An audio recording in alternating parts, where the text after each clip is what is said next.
It's Mama Edie again, and I thought I would go over a few things that you may not know about getting a dog or puppy. When you go to adopt a dog or buy a dog, I prefer adopting, and I think everybody should adopt. They're the best dogs. You need to take in consideration, according to the ASPCA, a small dog is $420 annually to take care of. A medium dog, $620, and a large dog, $780. Well, I guess I know where my money's going, huh? And, you want to be sure and factor in extra cost. Emergencies that might arise, extra snacks and treats or whatever, puppy pads, toys. And you gotta know that training a puppy is not an easy task, and it takes a lot of time and a lot of patience. And if you don't have that time to devote to that puppy, don't get a puppy. It's as simple as that. You need that time to be able to train them, and you need to take time when you're considering adopting a new dog. Talk to the staff. Find out how that puppy is, what his needs are, or what happened, why is he in here, and that way you get a little idea if, if he was abused or just lost or what happened. And you want to make sure you have the time and space to make sure your new buddy can live his best life with you. And, you best off to spade and neuter your animals. We don't need more animals when there's so many that need to be adopted nowadays. So get your dog spayed or neutered. It's the right thing to do.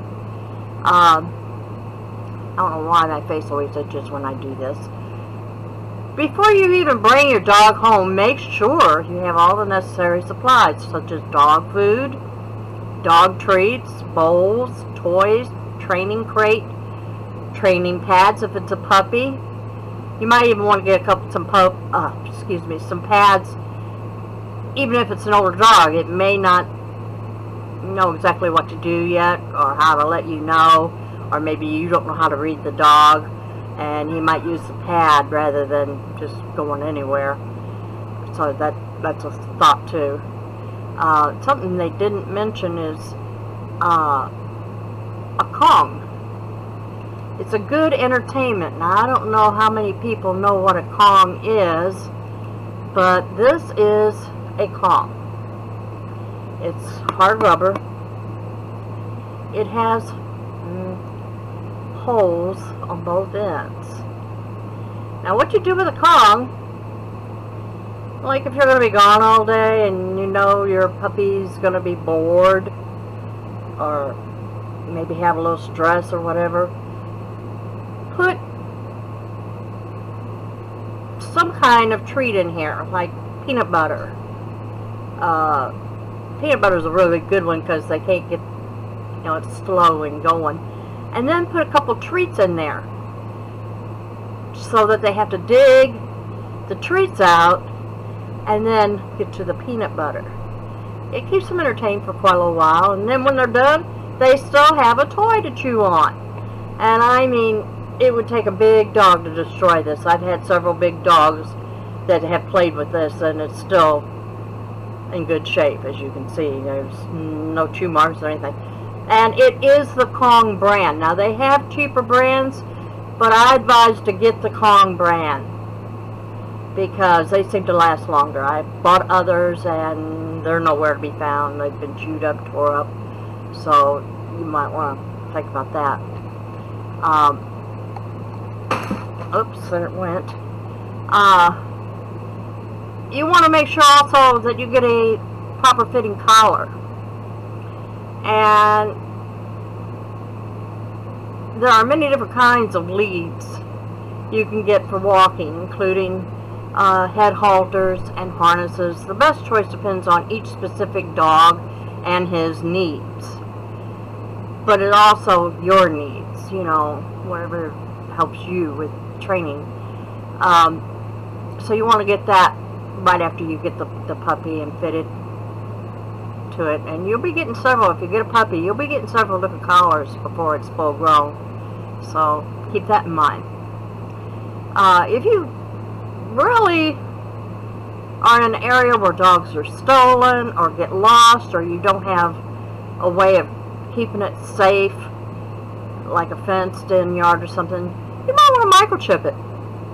You'd be amazed. I've got a Pet Finders group on Facebook, and you would be amazed how many people lose their dogs for one reason or another every day. And I mean, let's face it, those dogs are babies to us. And it breaks our hearts when you can't find them. I mean, there's some that's been looking for 2 or 3 years. So if you get a microchip, it's easier for the people that find them to find you. So keep that in mind. You can go to your veterinarian, your local veterinarian, to get it put in. So it's rather cheap. It's not free, but it's not too expensive to be able to keep in contact with your dog. Now, here's something that a lot of people don't know. Your dog's teeth need to be brushed. Now, I adopt older dogs, and most of them will not let me brush their teeth. They didn't get in the habit, which is a shame. But you want to brush the dog's teeth every day, at least once a day. If you can't get around to doing it once a day, do it at least 2 or 3 times a week. It keeps them, just like humans, getting cavities and gum disease, and it keeps their teeth nice and pretty. You want to make sure you do a routine check of their gums and teeth. They are not pink, but white or red. You probably should have their teeth cleaned. Veterinarian would do that. I'm sure. I don't know how much they charge or anything, but you want to keep their gums very healthy, or they'll be doing this. You want to make sure you get safe chew toys for your pup dental health, while also satisfying that desire to chomp.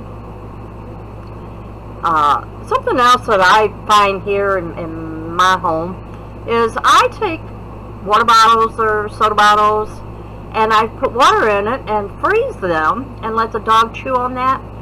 When they're teething, they love it. It makes their gums feel better, and it gives them something to chew on. They really like it. So you might want to try that. Or just plain ice cube. Now, something you really need to take into consideration, especially if you've got a lot of plants around your house or outside in your yard, is there are many plants that dogs, are potentially poisonous to them.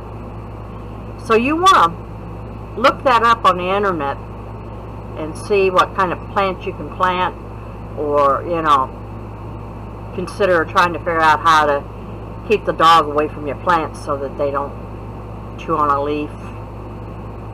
If it's an indoor plant, you want to put it high enough they can't get a hold of it.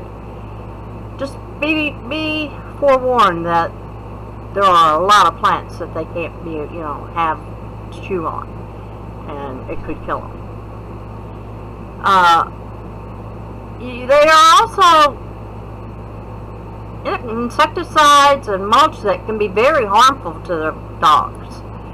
So you want to make sure you watch out for that. Read the cans, read the labels. You don't want to put something out on your lawn that's going to poison your dog and kill them. You want to make sure your puppy, when you bring them home, has had its vaccinations. If not, you need to get a hold of your vet and get the proper vaccinations. That's very important. You also want to check that puppy for parvo. That's definitely a disease that will kill them. But if it's caught in time, can be treated. So you definitely want to get that checked out. Now here's something that a lot of people don't even consider. You know, they come home from work and they're tired, and the dog is all excited and jumping around and bored, has been bored all day. It wants to play. So, you know, find a way to get some exercise. Walk him, get some toys and play with the dog outside. Get a ball and throw it and let him chase after. Something I don't advise is throwing sticks, because the sticks will break and they can swallow them, and there's been many a dog had to have surgery to get that stick out of their throat. So you want to stick with balls or a toy that's safe. And make sure the ball is big enough that they can't swallow it. You don't want to, I mean, you know, that'll cut off their windpipes, and that would be the end of it. And laundry detergent. Did you know laundry detergent is very harmful to your dog? So, especially those little pods, you know, that have the soap in. Yeah, my dogs are talking to each other. They can burst and get into their eyes and cause ulcers and infections. So, watch your laundry soap, folks. But if high enough that that puppy can't get it or that dog can't get it. And I've went over some of the things that dogs can't eat, but I'll just state them over again. Like avocados, grapes, chocolate, garlic, onions, leeks are just a few. Be sure to keep those away from your puppy and your dog. Other household items that are very dangerous for your puppy is fabric softener sheets, antifreeze, mothballs. So be sure and check to see on the web if it's dangerous for your babies. You don't want anything that's going to hurt your dog. Always check your babies for fleas and ticks. Ticks are killing people, so you know they can kill dogs right now. They're carrying diseases.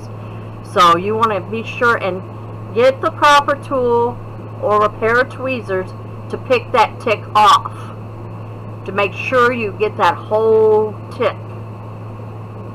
Otherwise, it's still causing danger to your dog. So you definitely want to do that. And something I want to bring up is heartworm medicine. If you have an outdoor dog, you definitely want to make sure it has heartworm medicine, because mosquitoes is what causes heartworms, mosquito bites. And I've never had a problem because my dogs have always been indoor dogs. But if you have an outdoor dog, you definitely want to get the heartworm medicine. It's pretty expensive, so it's something else you need to consider. Is it going to be an indoor dog or an outdoor dog?